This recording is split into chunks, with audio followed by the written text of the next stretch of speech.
Hello friends, मैं हूं doctor Sarfaraz advocate और आप देख रहे हैं फास्ट माइंड लॉ अकेडमी। आज के इस सेशन के अंतर्गत हम बात करेंगे जो एक मुद्दा लगातार चल रहा है यूजीसी को लेकर, यूजीसी के द्वारा जारी किए गए एक नोटिफिकेशन को लेकर, उस पर आज विचार करेंगे। सबसे पहले इसमें हम जानेंगे कि यूजीसी है क्या, यूजीसी का एस्टेब्लिशमेंट कब हुआ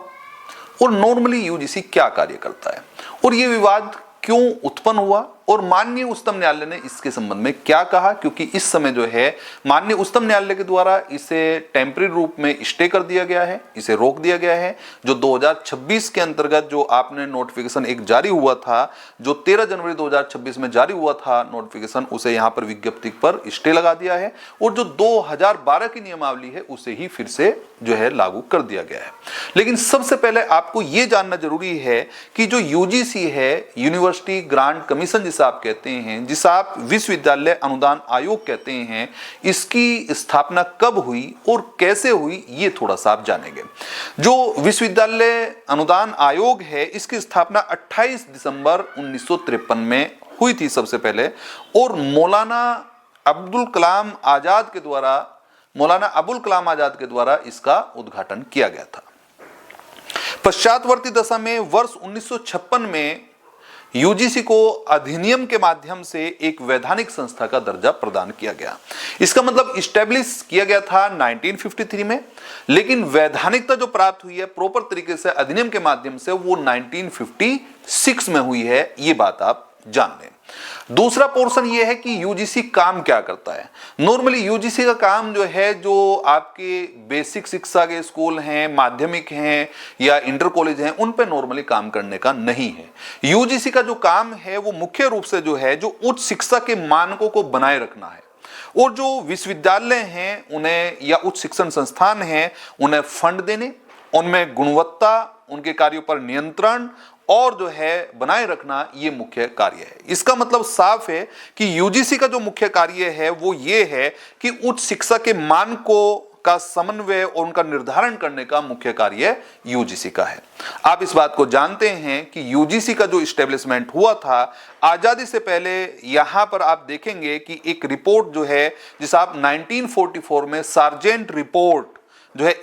जो है आई थी, और सार्जेंट रिपोर्ट में यूजीसी की स्थापना को आवश्यक माना गया था। तो इसका मतलब अब आपके पास भूमिका जो बनी है वो आप ये देखेंगे कि 1944 में एक रिपोर्ट आई थी जिसका नाम था सार्जेंट रिपोर्ट। उसमें यह कहा गया था कि उच्च शिक्षा में गुणवत्ता के लिए,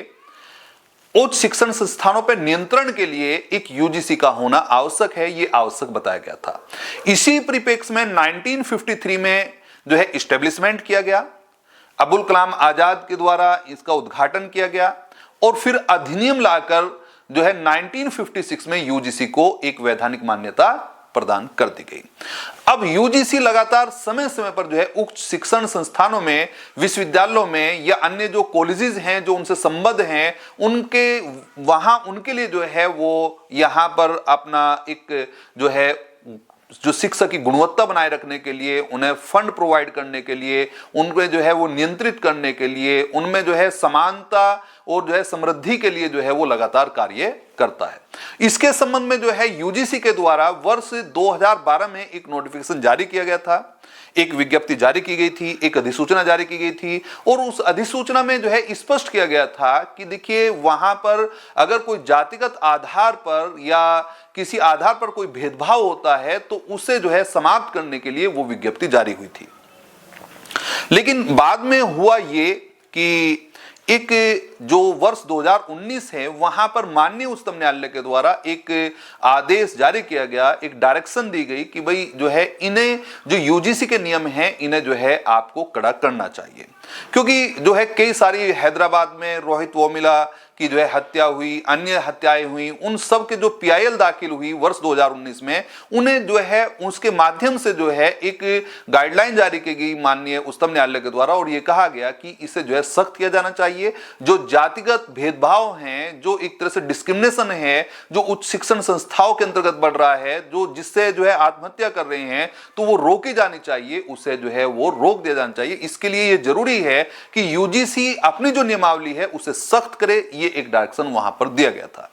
और इसी परिप्रेक्ष्य में जो है अब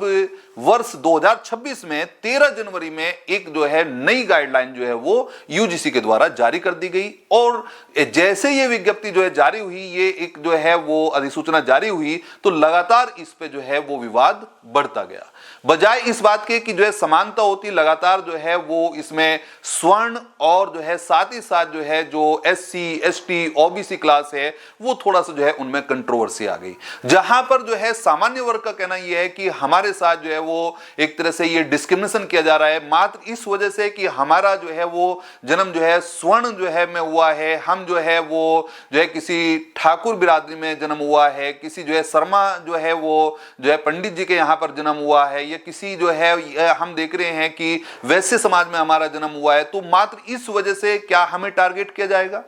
क्या ये जो है समानता का नियम है या हमारे साथ भेदभाव किया जाएगा? या किसी और स्वर्ण जाति में जन्म हुआ है क्योंकि जो है यहां पर जो है वो एससी एसटी ओबीसी या जो है अन्य जो आधारों पर अगर आप जो है भेदभाव करेंगे तो वहां पर जो है कार्रवाई के नियमों को सख्त किया गया था।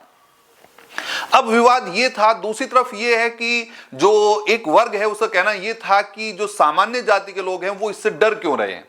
क्या वो भेदभाव करना चाहते हैं? क्या वो ये चाह रहे हैं कि भाई हम भेदभाव करें, हमें ये राइट मिले? यूजीसी ने क्या गलत किया? ये जो है नियमों को सख्त किया है, माननीय उच्चतम न्यायालय के निर्देश पे किया है, तो इसका मतलब साफ है कि ये प्रॉपर ठीक है। तो ये लगातार एक कंट्रोवर्सी जो है वो बढ़ती गई। तो यहां पर जो है वो नियम इतने सख्त किए गए थे, नियम जो है जो 2026 की नियमावली है जब आप उसे देखेंगे तो उसमें इतने सख्त नियम आपको दिखाई पड़ेगा कि जो कॉलेज है, जो संस्थान है, अगर वो कमेटी को गठित नहीं करेगा जो एक तरह से वहां पर जो है उसकी जांच करे और कार्रवाई करे, अगर जो है कोई भेदभाव या कोई जो है ऐसे शब्द या ऐसे कमेंट या इस तरह का जो है दुर्व्यवहार किसी जो है वो सामान्य वर्ग के व्यक्ति के द्वारा, स्टूडेंट के द्वारा, किसी जो है वो अनुसूचित जाति जनजाति या पिछड़े वर्ग के जो है वो किसी स्टूडेंट के साथ किया जाता है और कोई संस्थान कमेटी गठित नहीं करता है या उस पर कार्रवाई नहीं करता है, तो उस संस्थान की मान्यता भी जा सकती है। उसे डिग्री देने से, जो डिग्री प्रदान करते हैं उससे जो रोका जा सकता है, उसकी ग्रांट रोकी जा सकती है। बहुत सारे जो है कड़े नियम लाए गए थे।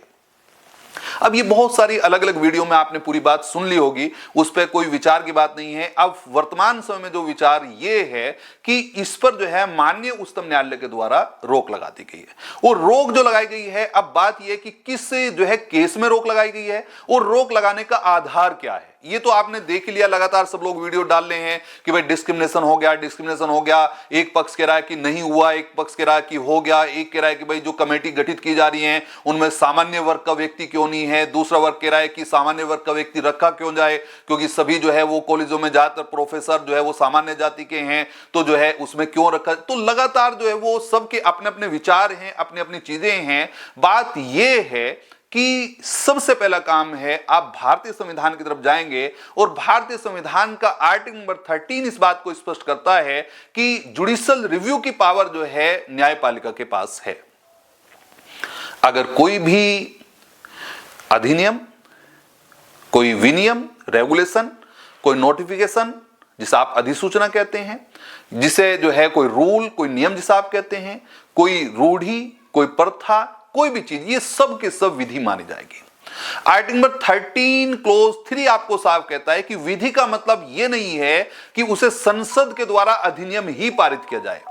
अगर कोई जो है आपने इस बात को साफ कर दिया कि भले चाहे वो अधिनियम ना हो, वो कोई नियम हो सकता है, कोई विनियम हो सकता है, कोई जो है वो यहां पर जो है आपने साफ कर, कोई केवल अधिसूचना हो सकती है, कोई प्रथा भी हो सकती है। तो अगर ऐसी कोई भी चीज है और वो आपने साफ कर दिया कि संविधान के प्रावधानों का वोलेशन करती है, उल्लंघन करती है, फंडामेंटल राइट का बेसिक स्ट्रक्चर का वोलेशन करती है, तो फिर न्यायपालिका जो है उसे चेक करेगी, उसे जो है चेक करके जो है वहां पर आपको उसकी संवैधानिकता को तय करेगी।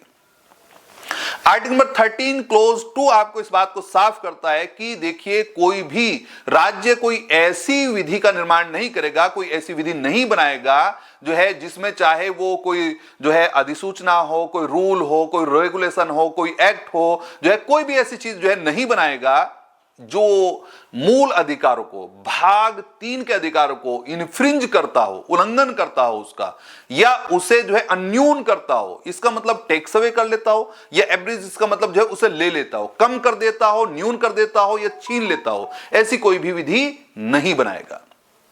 और यदि ऐसी विधि बनाई गई तो वो उस सीमा तक, असंगतता की सीमा तक, इनकंसिस्टेंसी की सीमा तक उसे शून्य घोषित कर दिया जाएगा। इसका मतलब साफ है कि नॉर्मली जो है, अब अगर जो है वो, क्योंकि यहां पर जो है जो यूजीसी की जो यहां पर जो नियमावली जारी हुई है, ये नियमावली भी अपने आप में जो है वो विधि मानी जाएगी, और इसे चेक करना कि क्या ये जो है मूल अधिकारों का वोलेशन करता है, क्या ये इक्वलिटी का वोलेशन करता है, क्या ये आर्टिकल नंबर 14 के अगेंस्ट है, क्या ये आर्टिकल नंबर 15 के अगेंस्ट है, क्या ये आर्टिकल 21 के अगेंस्ट है या नहीं है, ये जो चेक करना है, इसकी संवैधानिकता को चेक करना है, ये अधिकार माननीय जो है वो न्यायपालिका के पास जो है बना हुआ है, माननीय उच्चतम न्यायालय के पास बना हुआ है। और इसी परिप्रेक्ष्य में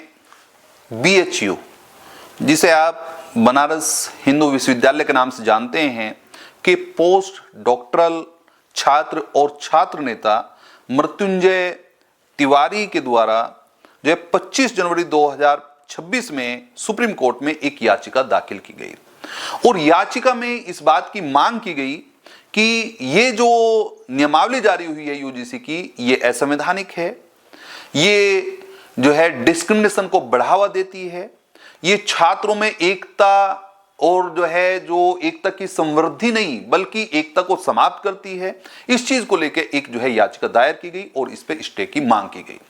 माननीय उच्चतम न्यायालय के द्वारा मुख्य रूप से जो देखा गया है कि जो नियमावली के सेक्शन नंबर 3 है, वहां पर जो डेफिनेशंस दी गई हैं, उन डेफिनेशन में दो जगह हम देख रहे हैं कि 3 क्लोज सी के अंतर्गत जाति आधारित भेदभाव की एक परिभाषा जोड़ी गई है, और साथ ही साथ जो ई क्लोज है उसमें भेदभाव के अर्थ को स्पष्ट किया गया है। तो यहां पर जो 3 क्लोज सी है, जो प्रथम दृष्टया माननीय उच्चतम न्यायालय ने देखा है और स्टे किया है, उसमें देखा है कि ये जो है जो जाति आधारित भेदभाव है, ये परिभाषा अपरिपूर्ण है, ये प्रॉपर नहीं है। यहां पर ये जो है प्रथम दृष्टया दिखाई पड़ रहा है, और इसकी जो है प्रॉपर तरीके से जो है वो नोटिस जारी कर दिया गया है। नोटिस जो है वो केंद्र सरकार यूजीसी को नोटिस जारी कर दिया गया है कि वो अपना जवाब जो है वो दाखिल करें। 29 मार्च 2026 की जो है डेट लगा दी गई है, जिसमें जो है वो इन सब चीजों को चेक किया जाएगा कि क्या ये आर्टिकल नंबर 14 का वोलेशन है, क्या आर्टिकल नंबर 15 का वोलेशन है, क्या ये आर्टिकल नंबर 21 का वोलेशन है।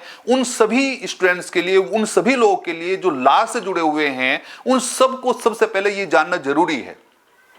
नियमों में प्रावधान हो सकता है कि आप